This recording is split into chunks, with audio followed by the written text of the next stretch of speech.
What's up, Denver? Chris Lopez here, and today's podcast is an interview with Nathan Adams of redT Homes. He's the CEO and founder, and his story does not begin at redT, but we're going to talk about how he got into real estate investing and began his career out here, how that transitioned into redT, which is a lot of development, and now they're going to be putting into place homes 2, 3, 4, 5, 6, 7, and I think 8. And 8. Nationwide for Lead Zero. So we're going to really talk about how he's grown, how he's developed, but also dive into Lead Zero because I have a general understanding and I'm very excited about it. Nathan, glad to have you here, man. Yeah, I'm glad to be here. It's going to be fun. Yes. So I know your career began in, well, I think you said 2003, right? Rewind it and tell us where you started. Yeah, I would say 2003 is fair. Okay. So I think I was 27 at the time. I didn't even know that I could buy a home. Didn't know that credit was good enough. Didn't think I had enough down payment, but I had a buddy that was a mortgage broker. So he starts to talk me into it. He's like, you don't have to put 20% down. You can get away with 5% down. You could get gift money from family. So he's pulling credit. We're checking everything out. He's like, you can buy a house.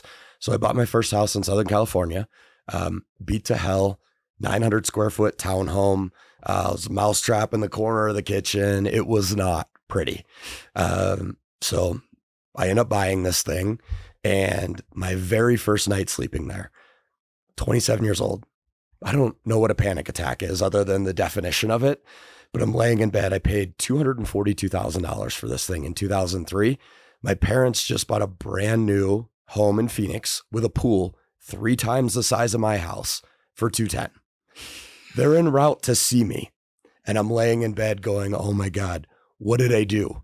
They're going to think I'm so stupid. Why did I do this? Home? No, they knew I bought it. Okay. They were coming to see it. They were coming to spend the weekend. And I'm laying there going, I spent $32,000 more than they did for a home a third the size that's in rough shape. And they bought a brand new house with a pool in Phoenix. So I experienced my first ever panic attack that night. How interesting. Yeah. So I ended up, it's probably somewhere around 8 or 9 months after I bought it. Market's hot at the time. So I'm getting the postcards in the mail. Your house is worth this. So after seeing 7, 8, 9 of them, I called my agent and I said, hey, the house is worth like $100,000 more. I've only owned it for 9 months. And he said, yeah, that's probably accurate. And starts asking me what I did to it. I said, I want to sell it. I'm going to quit my job and travel. So he said, well, why don't you wait till you've owned it for a year? So we ended up listing somewhere around the 11-month mark, with intentions to close at a year and a day so that I was into long-term capital gains versus short-term capital gains taxes. So fast forward to when we put it on the market, he doesn't tell me that I shouldn't be home when showings start. So we list on like a Tuesday or a Wednesday, showings start on Saturday. Doorbell rings Saturday morning. I open it up, smile on my face. Hey, what's up? So agent after agent, they all do the right thing. They end up talking to me while their client looks around the house. And by the end of the day, I'm thinking to myself, what the hell am I doing in the hospitality industry? I'm doing the math in my head. What are these agents making? They weren't very sharp. So I thought, you know what? I could replace my current income on about 6 or 7 transactions a year. Yep. Like, what the hell am I doing? So the day I sold, I went in, resigned from my job, and that was the last hospitality job I ever had. I traveled for 6 months and landed in Denver and got my start here. Okay. So why Denver? Just traveled and I didn't know it was going to be Denver. So of the 6 months of travel, my last 2 weeks were here. My brother had moved here. The girl I was dating before I went traveled that I had broken off with was here. So kind of got back together for a little bit. And in my 2 weeks, I knew I was getting into real estate and I started meeting person after person. So you may know one of them.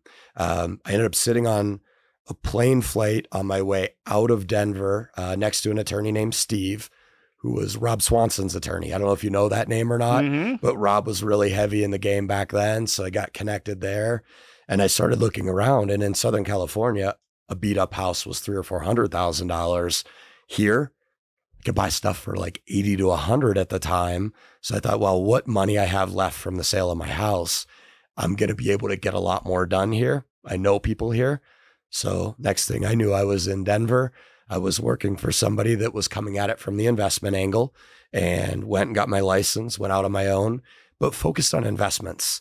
So helping people buy rentals, do fix and flips, things of that nature. And you're a broker, right?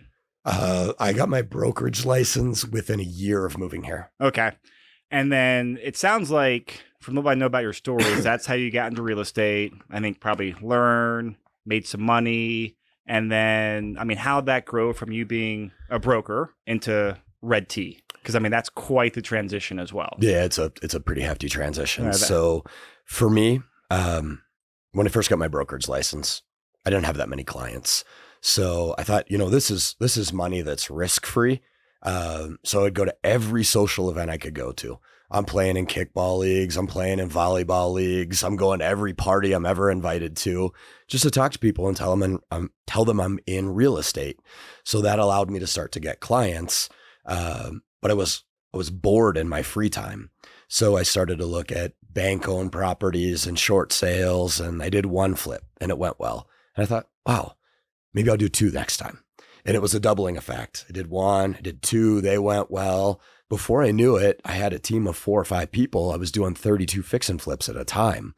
Like active projects? Like yeah, in the active pipeline? projects. Oh, wow. And I found myself just like days driving all over town. I'd have stuff in Aurora, stuff in Lakewood. What year was this approximately? That would have been like 2008, 9, 10. Okay. And then as we got into 2010, the projects had to get more complicated because I couldn't find like a 1,200 square foot, 3-bed, 2-bath that I had to come in and do paint and cabinets and countertops and appliances. So now I'm putting additions on and doing pop tops. And at the time, probably 2010, all the contractors I was working with were saying the same thing. If you would just tear it down and let us start over, it would be so much easier. So after hearing this a couple of times, I thought, you know what? Let me give it a go. So I lived in a house on a park called Hallack Park in Sloan's Lake. Okay. Sloan's Lake in 2010 was not what it is today. It was at the very beginning stages. So I had beat up houses on either side of me owned by the same person. Reached out to them, was able to buy them both. So I ended up building a duplex on either side of my primary residence. And so you owned your primary in between these 2 lots? In between the 2. So, I mean, how easy to manage. Yeah. Look out the window and, okay, there's guys here. They're working today. We're good to go. But that felt amazing because when I was doing fix and flips, things started to get hectic in terms of like the agents wanted to know, did you test for lead-based paint, asbestos, all of these things that when I first started doing them, I just didn't even think about. When you were doing this, were you still being an active broker or were you? Yep. Okay, so you're still doing deals or just doing your own deals? Doing my own deals, doing deals for other people. Okay. I got hired by a hedge fund who wanted to do fix and flips. They had me find them, manage the renovation, and sell them. So all told, I probably did close to 250 fix and flips, and somewhere between 180 and 200 of those were on me. Wow. And then I managed another 50, 60, 70 for other people. I just have this sense that must have been like, I mean, amazing, but also just kind of pure chaos. But like it was chaos. Yeah, it was chaos. So like when I'm talking about, I did them on either side of my primary residence, all kinds of light bulbs went off. I didn't have to worry about lead-based paint because they were brand new. We took the asbestos out before we demoed, so there was no worry about that. I never had to worry, well, what's behind the walls that I didn't touch? Is there any faulty wiring? Is there leaking plumbing? Because we built everything brand new. And then I had 4, all within 100 feet of one another. Normally, if I have 4, just to visit all 4, I might be in the car for 2 hours. Yeah. Driving around, going from property to property. So they were easier to manage. So these you could walk to, right? Yeah. Oh, yeah. I mean, I could probably jump out my window and land on one of them. But I was making, about 3x per unit building new versus doing remodels. So more. What was your velocity though? Because I mean, fix and flips are generally. I'm just curious, like, what was your velocity? Because I mean, development takes a lot more than fix and flip, right? Yeah, absolutely. It takes more, but you just grow your team, right? You have an architect, a civil engineer, structural engineer. They do a lot of that front end work. Yeah. And then as a developer, you're like the glue that holds everything together. So you got to find a good architect. They usually find a good structural engineer and a civil engineer. You got to find a good lender, somebody that you enjoy working with, find a GC, and then just manage that process. And then I had a broker's license. I just sell the units when complete on my own. So I did one fix and flip like 6 or 7 years ago as I got into real estate, made a couple of bucks, hated it, and realized I don't want to do that business. Yeah. And a big part of that was just realized I was like, man, to scale a fix and flip business is really hard. It is. Geographic location, as you said, every property is different. And I know very little about development. I've never done one. Is development easier to scale compared to flipping, or are they just too separate to compare? It's easier. Here's why. Okay. I've got a parcel of land under contract right now that we're going through the process of getting permits. We'll build 25 homes. That's on one lot.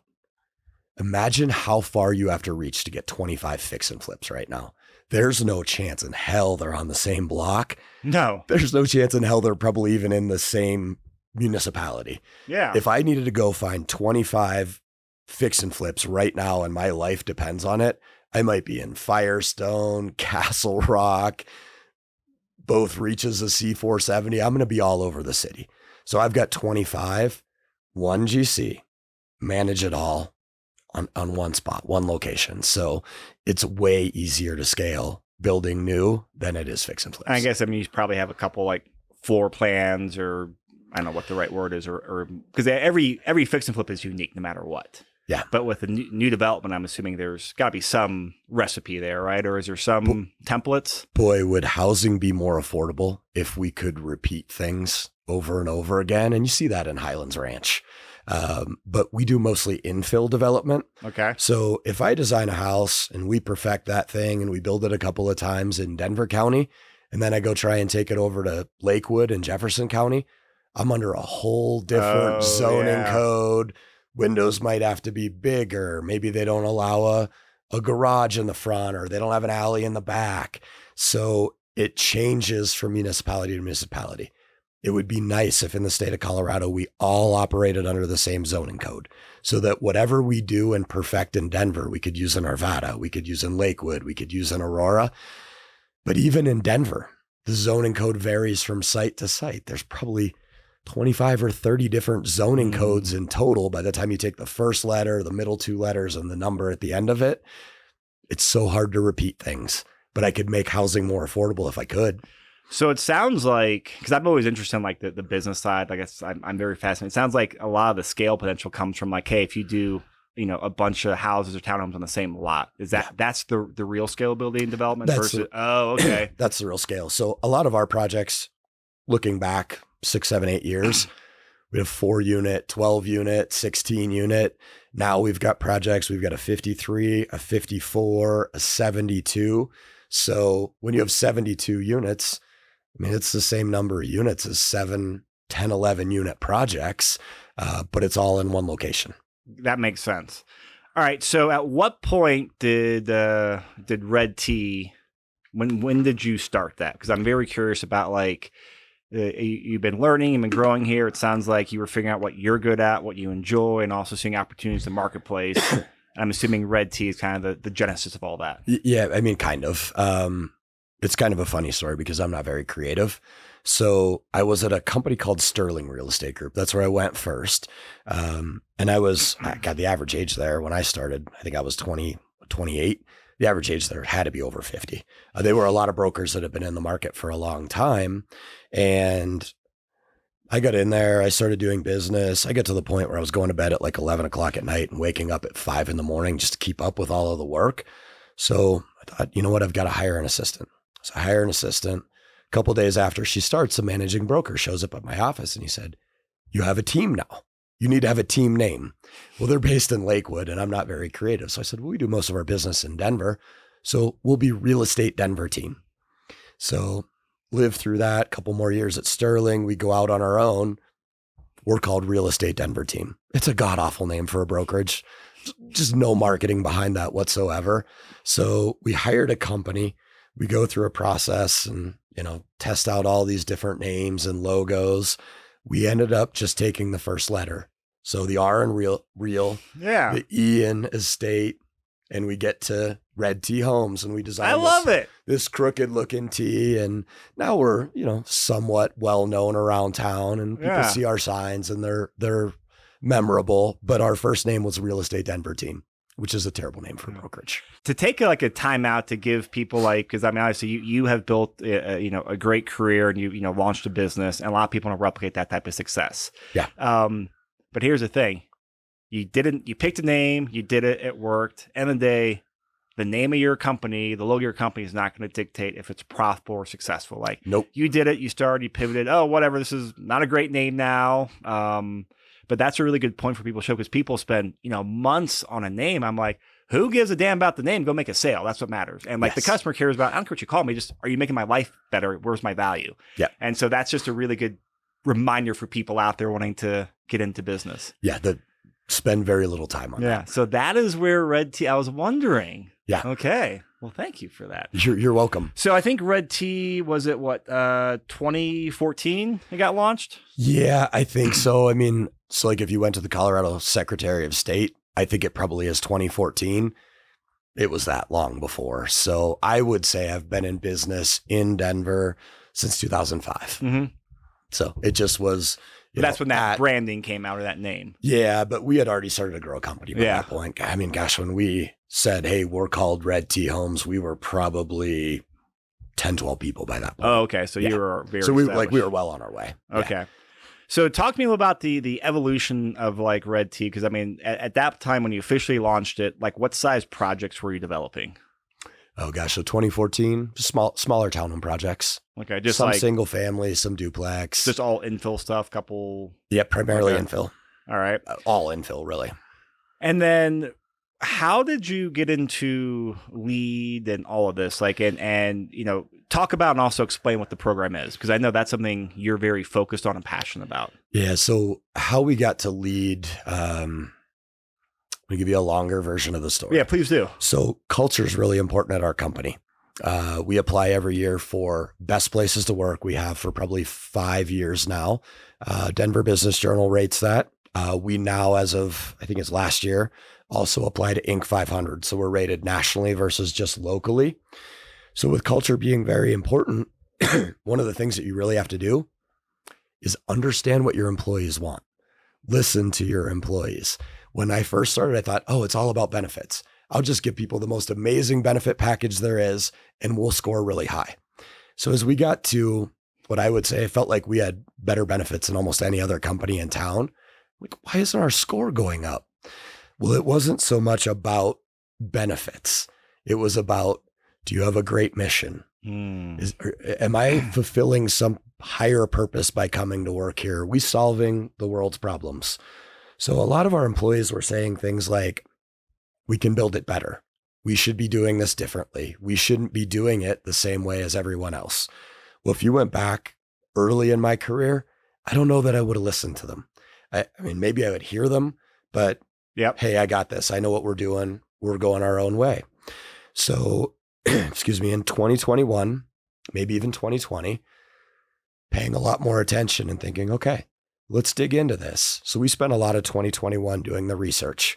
And it was January 1 of 2022 that we drew a line in the sand and said, we're not going to buy it, build it, sell it if it's not to a LEED Gold certification. This is specific to new construction, because we don't tell our regular brokers, hey, you can't sell that house if it's not LEED Gold. Oh, yeah. Well, they probably wouldn't do any sales then, right? No, they probably wouldn't do any sales, because if you take all of the houses out there built in the 20s, 30s, 40s, 50s, they're not LEED Gold.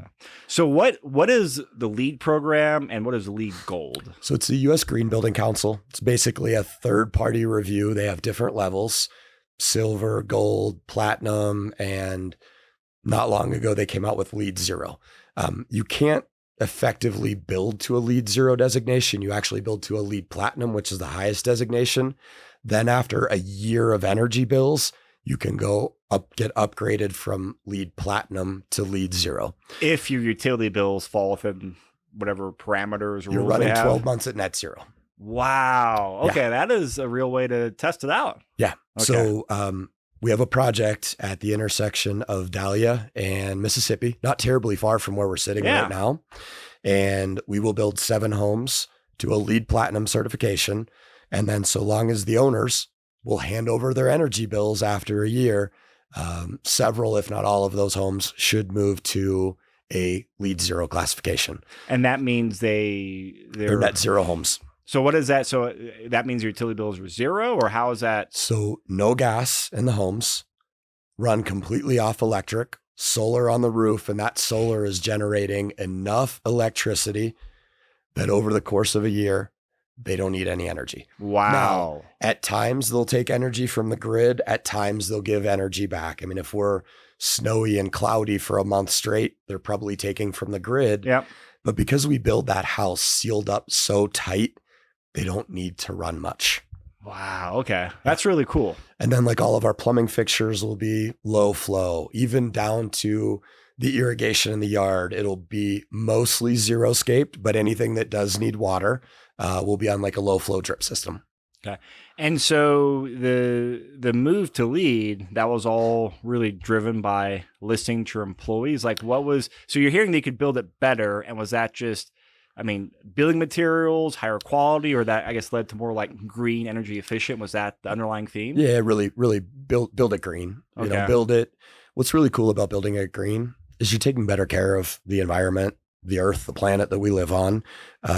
We have less waste. We don't use near as much energy. We don't use near as much water. And then at the same time, it's a healthier home to live in. So along with that LEED certification. Why is it healthier to live in? Main reason, there's no gas in the home and there's smart ventilation. So with no gas, you may not know this, but those yellow flex pipes that connect like the gas line to your furnace or the gas line to your stove or dryer, they leak, and they leak methane. And that's not healthy for you. Yeah. Okay. So living in an all electric home, a home that's got ventilation that's, you said smart ventilation? Pull stuff out of the air. What's that? You said smart ventilation? Yeah. So ventilation that will detect too much humidity, will detect mold, it will detect things and pull them out of the air. And then a lot of the materials we're putting in, whether it's paint, carpet, cabinetry, flooring, were low to no VOCs. So you don't have all of that off gassing. You move into a newly built home that was built as inexpensive as possible. Those cabinets are putting harmful gas into the air that you're breathing in. You get the new car smell. Paint. Yeah, the new car smell isn't so healthy. Oh, I know. Yeah, that's the off gassing. Yep. So okay. Yep. Less off gassing, no leaking methane from the gas appliances. It's just a healthier home to live in.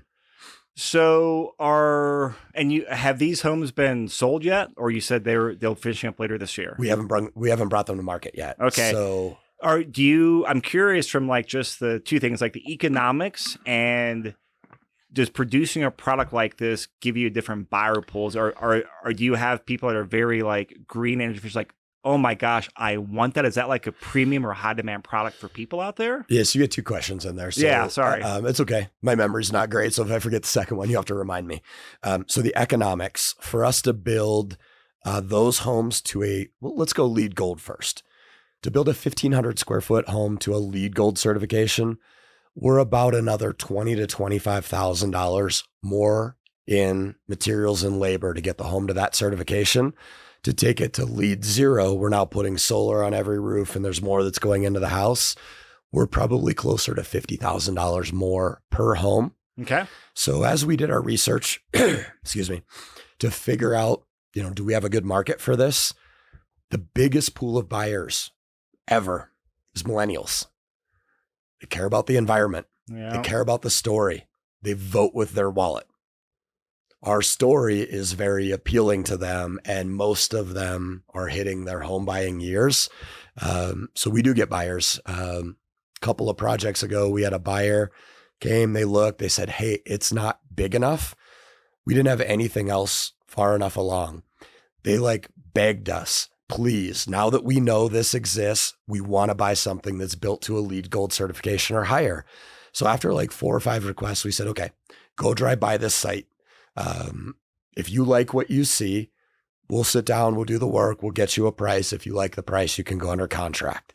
So We've had that kind of experience. That's so cool. Yep. Where it's really important to buyers, but there's It shows a product market fit there. Yeah. So I do research every Saturday. I look at inventory. I pay close attention to things. I now look at what's marketed lead. How many homes do you think out of the 6,500 that are for sale in the metro area, new construction, are built to a lead gold certification or higher, or a lead certification or higher? Oh, I mean, you're gotta be less than 100 wide. 11 available right now. Well, last Saturday, 11 available. That's it. And this is like Denver Metro, or? Yep. The 11 county metro area as defined by Denver Metro Association of Realtors. So that's like Boulder down to Parker, Castle Rock. I mean, we're covering a big area here. So is there an actual like field in the MLS for lead, or is you just searching? Okay. Yep. I didn't even know that. Yep. There's a field. So I have to plug in two things because there's lead and then there's lead for homes. And I don't know how agents will designate. So I just search on both to make sure I capture everything that's listed there. But that's such a small percentage of the market that most buyers right now don't know that it's available. So until we get a bigger saturation of that in the market, buyers don't necessarily know that they have a choice. So when we get to them and we educate them, the ones that really care are all over it. Yeah. Well, hopefully there's a few people out there listening that are resonating with that story. So it's an extra like $50,000 to build. I'm assuming you can, mix up for it in the sales price for the premium or the desire there, or?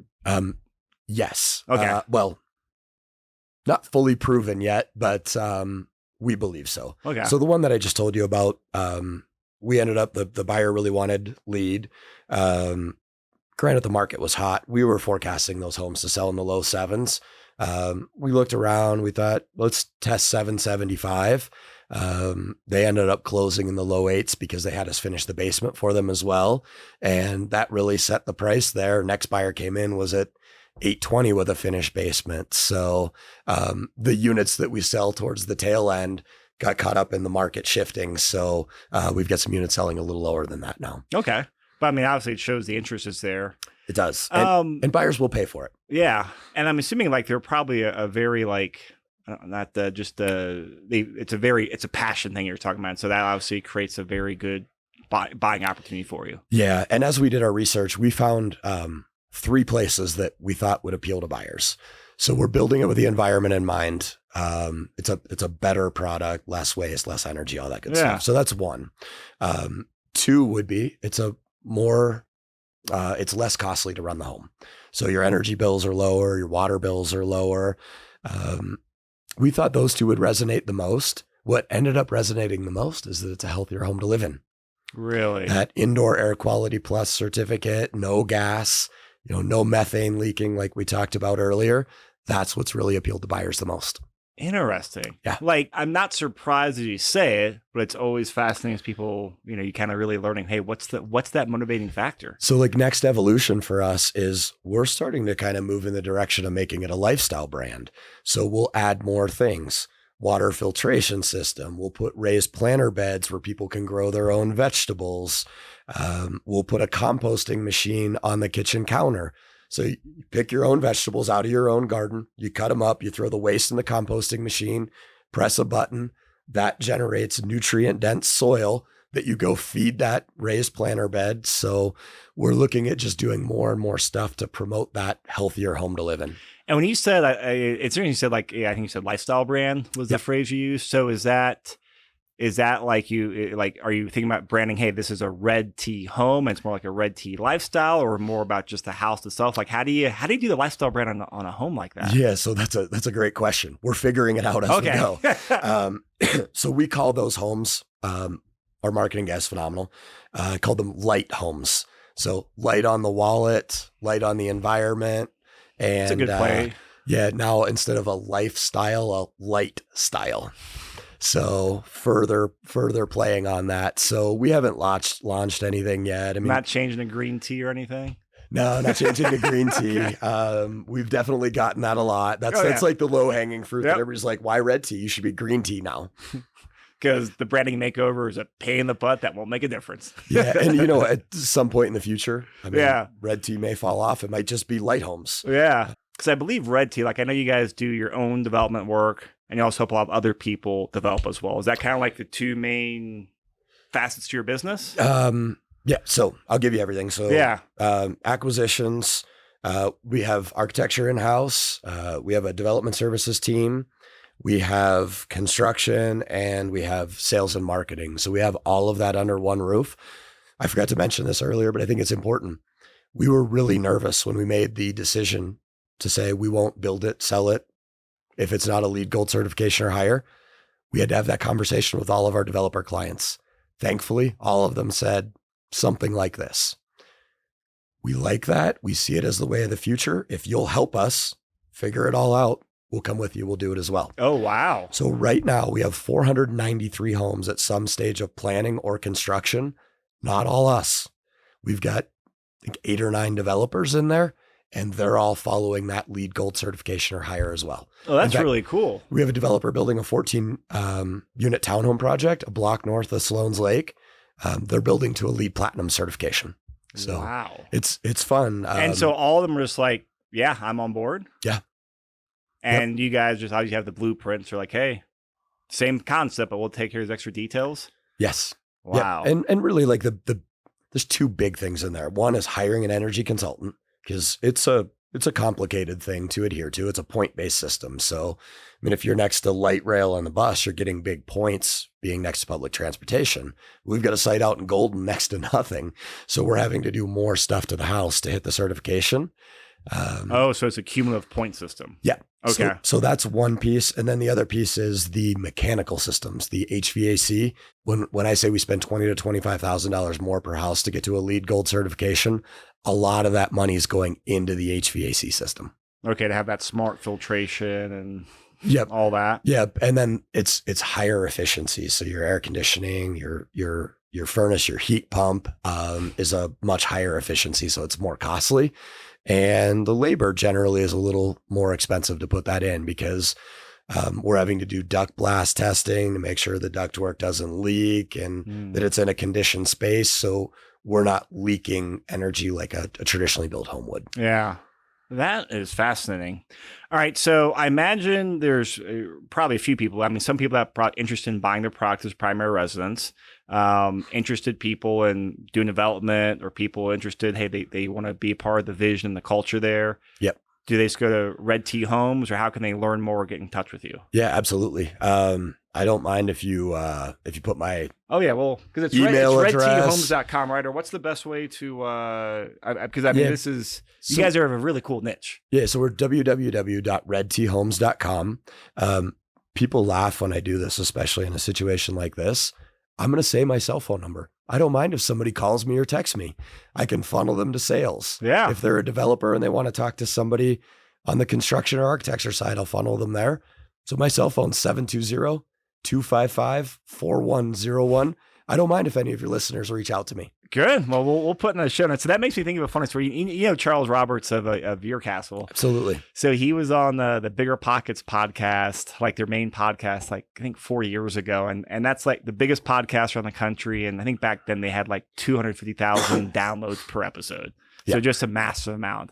And like, oh, Charles, how can people reach you? And he's like, oh, I'll give my cell phone. They're like, oh, you sure you want to do that? He's like, yeah. He had the same response to you. Oh, yeah, just call me, everyone. Yeah. That dude got drowned. Now, I mean, you will not get drowned. Our listenership is much smaller, but he was a brave man and you're a brave man. So, yeah. All right. So text you at 2 a.m., right? You can. Here's why. I don't take my phone to bed. Yeah. It sits out of reach in the bathroom on silent, so I can hear the alarm. That wakes me up in the morning, but you can text me at any hour of the day. All right. If I'm awake, I'll reply. If it's in the middle of the night, I'll reply when I get up. So it'll backfire on you. Here's why. I get up at 4:45 in the morning, so you're going to get that return text and hear your phone go off at 4:45 in the morning. That's funny. You're going to get woken up, not me. So what other, like, I want to do a quick shift because I know we're kind of running up past 30 minutes. We're recording this second or first week of December. Mm-hmm. We all want to go in the market. Just what's your general attitude towards the market in terms of the landscape, what's going on? If you're feeling bold and give predictions, man, just kind of, I would love to hear your perspective. Yeah, gosh.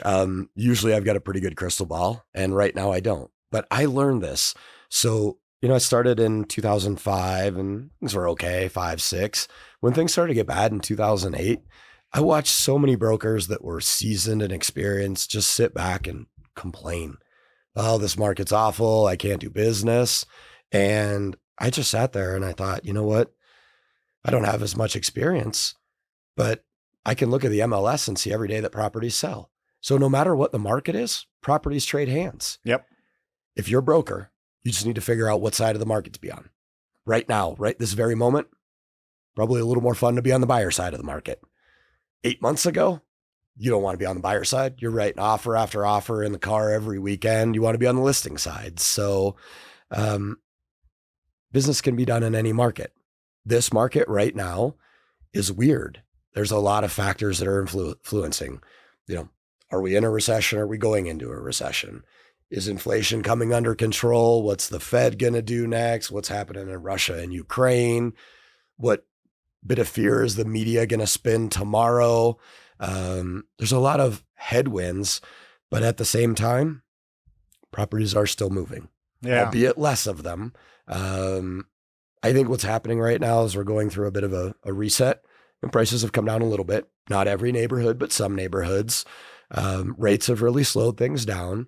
To me, it looks like inflation's starting to come under control. I'm not fully, but it's right direction. Down. Yeah, I mean, look at the CPI numbers that came out today. Oh, I didn't see that. Were they good today? Or? It was phenomenal. Oh. So they expected them to, I think it was come down 0.1 and it came down 0.3. So it's a 300% better than expected. Saw the stock market go way up. Mortgage rates came down today. I saw something this morning at 5.99. It seems like right about now, when they start with a 5, get a little bit more activity in the market. When they started with a 7, it's crickets. With this change in the market, like I know development cycle is, a couple years. Is it changing much in like the development cycle or development plans with like what you're doing, a lot of your clients are doing? We just have to have a good understanding of what's going to happen in 2 or 3 years. But what blows me away, you've a lot of developers likely listening to this. It blows me away how many of them are sitting on the sidelines right now. You could probably pick up a better deal than you could 6 to 8 months ago.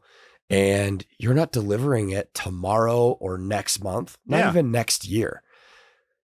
To me, the most amazing time to start a development, to go buy land, is when things are really awful. Real estate's cyclical. I'm grabbing whatever I can right now when I'm able to, but looking for good deals because the market's a little softer, because those aren't going to deliver for 2 or 3 years. I think things will be great in 2 or 3 years. Yeah. I think next year we'll hit a market that feels normal, not overheated, not too cool. Probably have rates between 5 and 6%. I'll make this prediction: between 5 and 6%, pretty normal market. We go under 5, batshit crazy. Bidding war, thought twice about cursing there, but it was appropriate. And if we get rates up into the 7s, it's going to slow way down. Yep. It's really going to be driven by rate, because rate changes the affordability of the home so much. Yeah. I mean, rates going from 3 to 7.5% changed it way more than prices going up or down in that same period of time. Yeah. By a long shot. So that's interesting, because like I do a lot on the rental side of development. Is a new frontier to me, but that makes sense for, hey, like we're seeing some great buying opportunities for properties right now. You're seeing the same thing for land development deals, just great opportunities. I won't get too much in the weeds, but I'm curious, has like financing for buying those deals, development side, gotten tougher, or just, hey, rates have gone up and you just have to plan accordingly? Yeah, good question. So it has gotten a little tougher. If you're a first timer, maybe you've been doing fix and flips and you want to build new, it's a little harder, because a lot of the lenders, they want to see some experience right now. They want to see a little bit better balance sheet right now. After the last Fed rate hike, which was I think it was early November, everybody knew 75 basis points. So that was a given, but it was what they said afterwards that freaked a lot of people out. So we had a couple lenders that we work with take a little time out and say, hey, we're on a little break till January, or we're on a 60-day break, whatever that might have looked like. So it is a little tougher to get financing right now, but there's still lots of lenders lending. Okay. And look, the banks were always the best rates, right? I mean, a bank rate on a development deal right now is 7.5%, maybe 8%. There's debt funds out there, hard money lenders out there lending at 9 to 11%. They'll give you better leverage. usually the delta between the rates was so great that you gravitated towards putting a little more equity down and getting that bank loan. And not right now. So you're actually seeing a bigger shift. Hey, you get higher leverage, but higher rates on the hard money, direct money side. And that's the better play right now? I believe so, yes. Oh, that makes a lot of sense. Well, Nathan, thank you so much. I know we're running a few minutes over, but I could talk to you for 2 hours with you. So we'll have you back and for more stuff because this was fun. And so one thing I want to leave off here because I appreciate you leaving your cell phone on here. But you and I actually connected a little over a year ago at a real estate event. We sat on the same panel, and I can't remember the exact context, but we were talking about how to go out there, I think, find a mentor or go out there and network. And we're out there, hey, go out there and you want to find more successful people. Hey, find people that have done what you want to do and, replicate it. Yeah. And I think the exact words you said on stage were, don't say, can I please pick your brain? Because, that, and I don't want that to happen because you were so gracious leaving your cell phone. Great. If you're interested in learning about redT or doing this stuff, aside from being a client with redT, don't reach out to Nathan. I want to pick your brain because that provides zero value to Nathan and his team. Definitely get to know him, but bring some value too, because Nathan's time is worth more than a cup of coffee. Yeah. At least by a little bit, right? Yeah, absolutely. It's usually when somebody leads with, hey, can I pick your brain? It's the same questions. Yeah. How did you get started? What do you think I should do? What's the best way to get into this? Can you introduce me to people? And it's like, okay, I just gave you as much of the playbook as what you asked for. You're like, hey, thanks. I got that $30 lunch and you're gone. I don't hear from you again. You do that a couple of times, you get a little bit jaded. Oh, yeah. But, I have a meeting with somebody and there's value going back and forth. That feels really good. Yeah. It's good networking. Yep. Yeah. So, well, Nathan, I appreciate your time so much. This podcast has been months in the making, and I'm very glad we got in the books now. So thank you so much, man. I appreciate your time. You bet. It was fun.